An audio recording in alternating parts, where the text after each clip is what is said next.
Ajanta, located 100 kilometers from Aurangabad district in the state of Maharashtra of India, conjures before one's vision a dream of beauty, of caves hidden in the midst of a lonely glen with a streamlet flowing down below. Caves that were scooped out into the heart of the rock so that the pious Buddhist monk, out on a mission to spread the tenets of Buddhism, could dwell and pray. Caves that the followers of Lord Buddha embellished with architectural details and with a skillful command of hammer and chisel, with sculpture of the highest craftsmanship, and above all, with paintings of infinite charm.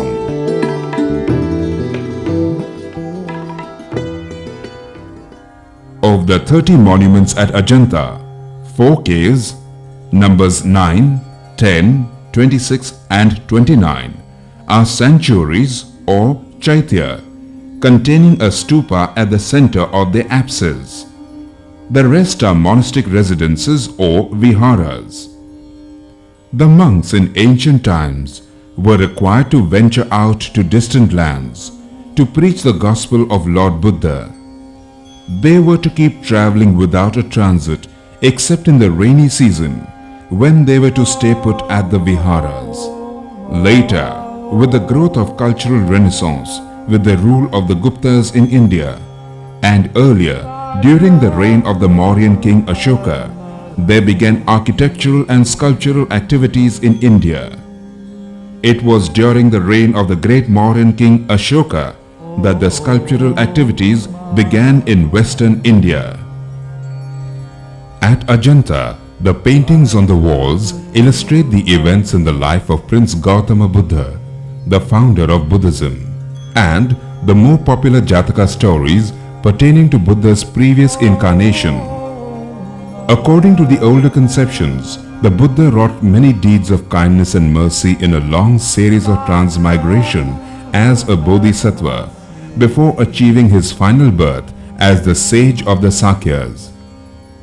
Incidentally, they contain the scenes of semi-mythological history, the royal court and popular life of the ancient times as told in romances and plays.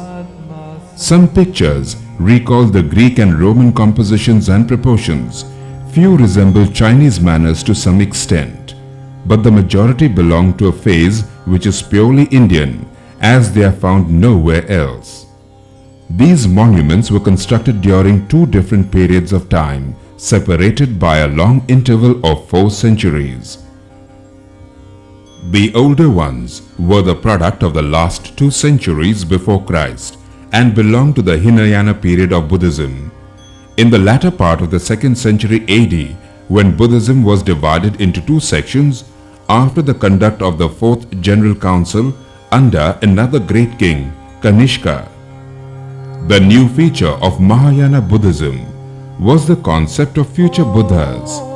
The Buddha himself probably thought that he was the last of the long succession of earlier Buddhas who had lived before him. According to Buddhist traditions, these former Buddhas were revered even in the historical Buddha's lifetime.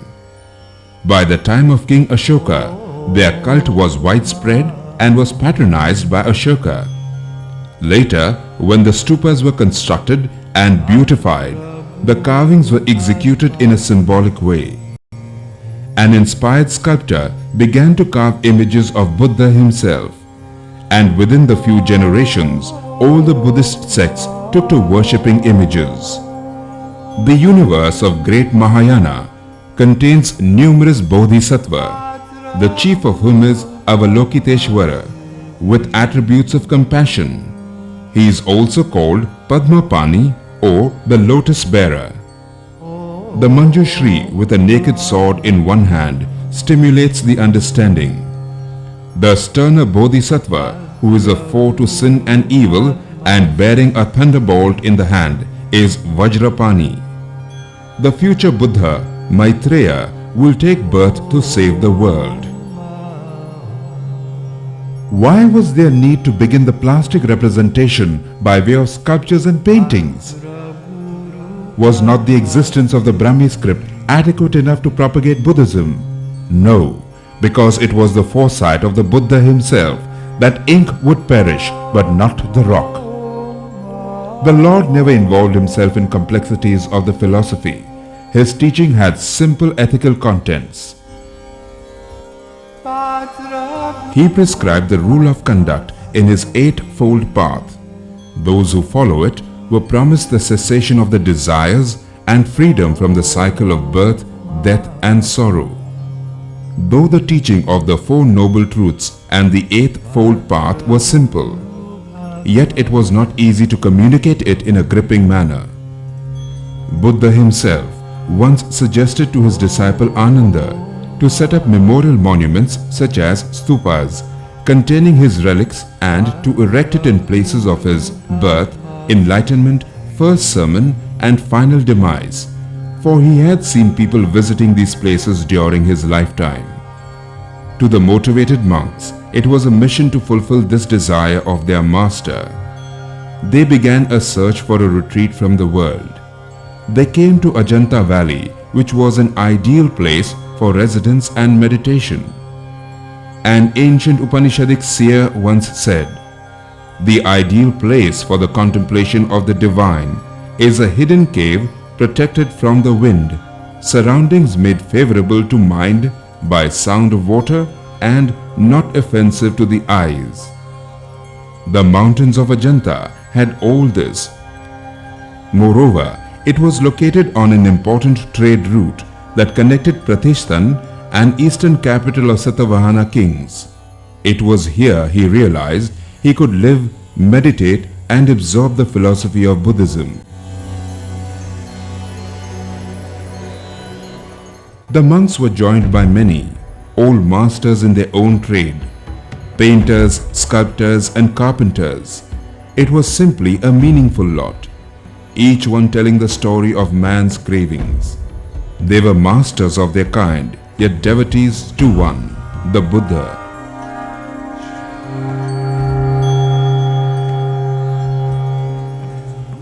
To go eternally into the memory of mankind, they adopted rock where they could dwell and paint. Was not this the most powerful vision of mankind? For 700 years, the endless hours heard the striking of chisels with hammer, the murmur of prayers and the pilgrimage of brushes on the walls before the caves came to be what they are.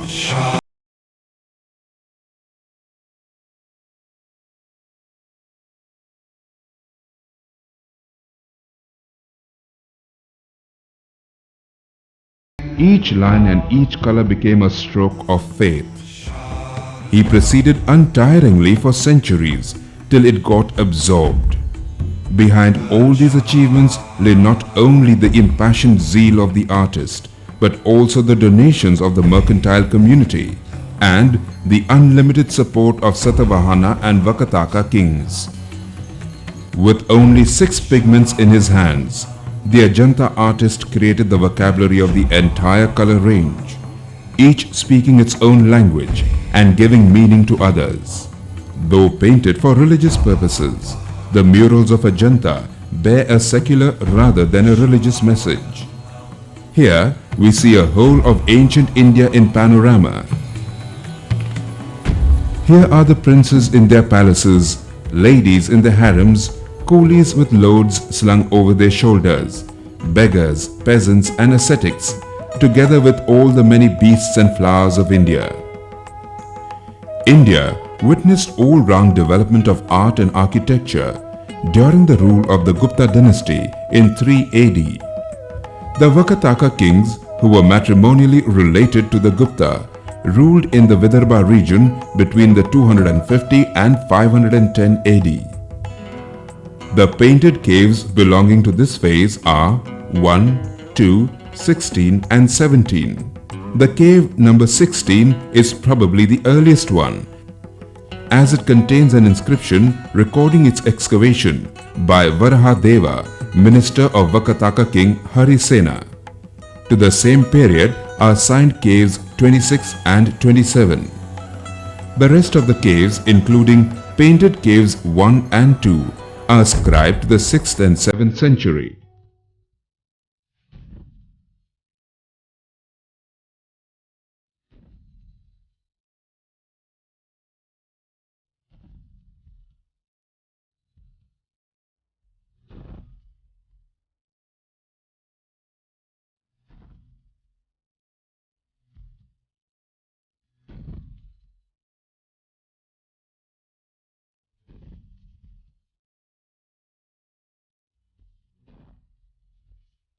Assault of Mara.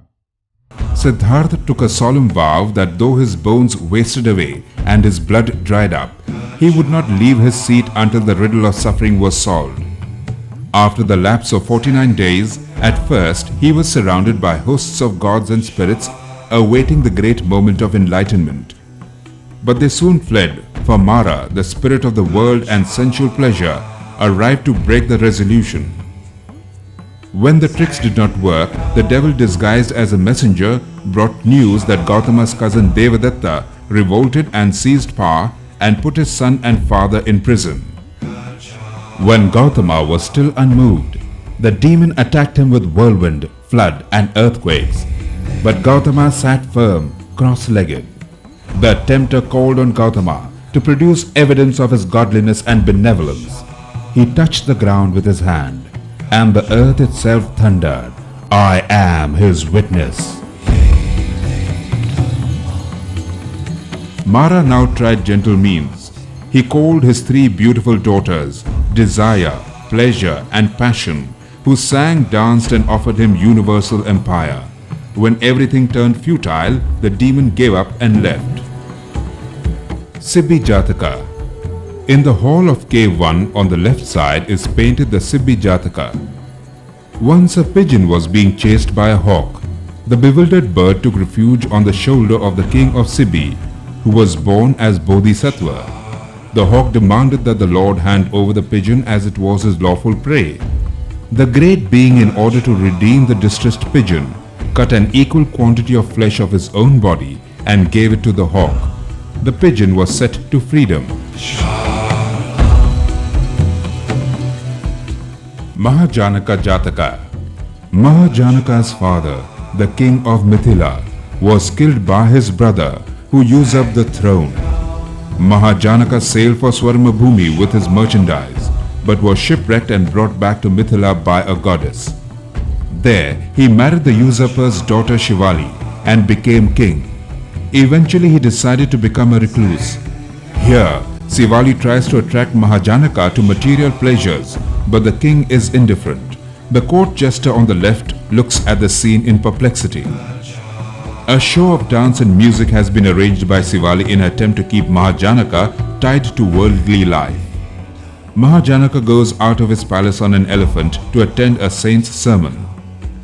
Mahajanaka announces his firm decision to retire as a recluse. A maid standing behind looks dejected. Shivali and her retinue listen to Mahajanaka in bewilderment. This group forms part of the procession of Mahajanaka forsaking his palace.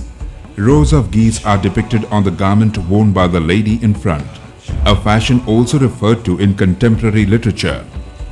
A prince, probably Mahajanaka, seated under a gorgeously ornamented pavilion, is being given a ceremonial bath before coronation with holy water poured over him from decorated pictures by 2 attendants, while 3 maids wait in attendance. The proper synthesis of the details and the characters is subdued enough to highlight the central topic, the royal lustration.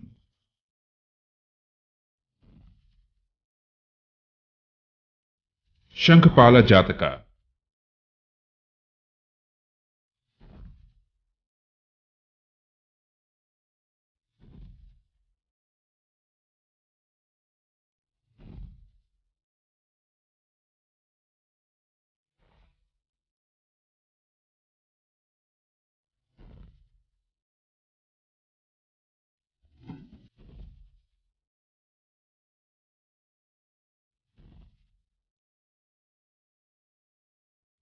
Champeya Jataka. As a penance, Champeya, a bodhisattva born as the serpent lord, allowed himself to be captured by a snake charmer who made him dance in the court of Ugrasena. the king of Varanasi. At the request of his wife Sumana, he was released by the king, who accompanied him to his serpent kingdom. There, Champaya delivered a sermon for the edification of his royal guests.